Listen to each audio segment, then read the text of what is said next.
மாவீரன் பொல்லான் அவர்களுடைய திருவுருவச் சிலையோடு கூடிய மணிமண்டபத்தை, இந்த சிறப்பான அரங்கத்தை திறந்து வைக்கிறதுல நான் மிகுந்த பெருமை அடைகிறேன். இன்னும் சொல்லணும்னா பெருமை அடைகிறேன் என்று சொல்வதை விட வீரம் அடைகிறேன். எழுச்சி அடைகிறேன். அதுதான் உண்மை. பூலித்தேவன், வீரபாண்டிய கட்டபொம்மன், தீரன் சின்னமலை, மருதிருவர், வீரமங்கை வேலுநாச்சியார், மாவீரன் பொல்லான் என்று நம்ம தமிழ் மண் ஈண்டெடுத்திருக்கக்கூடிய மாவீரர்கள் அத்தனை பேரும் நம்முடைய மண்ணை, மொழியை, மானத்தை காத்திருக்கக்கூடியவர்கள். இடைவிடாம அதற்காக போராடி கொண்டிருக்க வேண்டும் என்று இன்றைக்கும் நமக்கெல்லாம் நினைவுபடுத்திக் கொண்டிருக்கக்கூடியவர்கள். கம்பீரமாக இருக்கக்கூடிய இந்த மாவீரன் பொல்லானுடைய சிலையும், சிறப்பாக கட்டப்பட்டிருக்கக்கூடிய அரங்கத்தையும் தனி கவனம் எடுத்து எல்லோரும் பாராட்டக்கூடிய வகையில் இதை கட்டியிருக்கக்கூடிய மாண்புமிகு பொதுப்பணித்துறை அமைச்சர் ஏவா வேலு அவர்களுக்கு என்னுடைய சார்பில் மட்டுமல்ல, உங்கள் அனைவரின் சார்பில் என்னுடைய பாராட்டுக்களையும் வாழ்த்துக்கள் தெரிவித்துக் கொள்கிறேன்.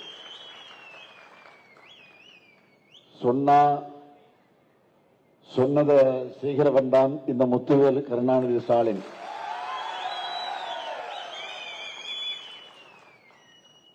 அதற்கு சாட்சியாக சொல்ல வேண்டும் என்று சொன்னால் இந்த மாவீரன் பொல்லான் சிலைதான் அதற்கு சாட்சி. 2019 நான் எதிர்க்கட்சி தலைவராக இருந்த நேரத்தில் மகுடஞ்சாவடியில் நடைபெற்ற ஆதி தமிழர் பேரவையுடைய வெள்ளி விழா,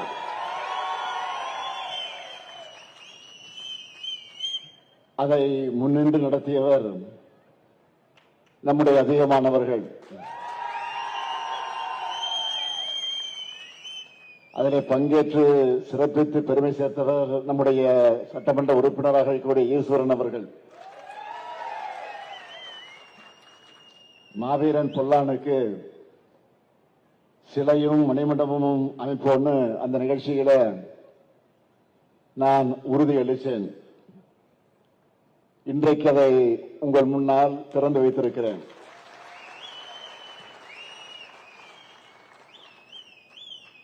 இந்த திரையில பொல்லானுடைய வாழ்க்கை வரலாற்றை சிறு குறிப்பாக எடுத்து வெளியிட்ட நேரத்தில் அதை சுட்டிக்காட்டினார்கள். பவானி போர், ஓடாநிலை போர், அரசால போர்னு அந்நியரான ஆங்கிலேயரை எதிர்த்து போரிட்டு தீரன் சின்னமலையினுடைய நம்பிக்கைக்குரிய தளபதியாக இருந்தவர் தான் மாவீரன் பொல்லான் அவர்கள். பொல்லானுடைய வீரத்தை கண்டு சினம் கொண்ட ஆங்கிலேய பட தளபதி கர்னல் ஆரிஸ் தலைமையிலான படையால் அவர் சுட்டுக் கொல்லப்பட்டார். அவருடைய தியாகத்தை போற்ற, அவருடைய வீரத்தை காலத்துக்கும் எடுத்துச் சொல்ல இப்படி ஒரு நினைவு சின்னம் வேண்டும் என்று பல ஆண்டு காலமாக இருந்து வந்த கோரிக்கை இப்போ நம்முடைய திராவிட மாடல் அரசின் மூலமாக அது நிறைவேற்றப்பட்டிருக்கு. இந்த பெருமையான தருணத்தில் ஒரு முக்கியமான செய்தியை உங்க கூட பகிர்ந்துக்கிறது பொருத்தமாக இருக்கும் என்று நான் கருதுகிறேன்.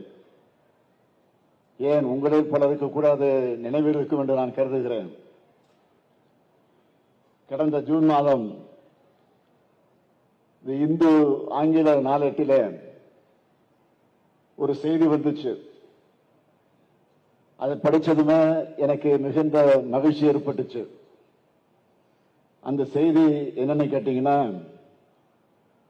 அருந்ததியினுடைய உள் ஒதுக்கீடு,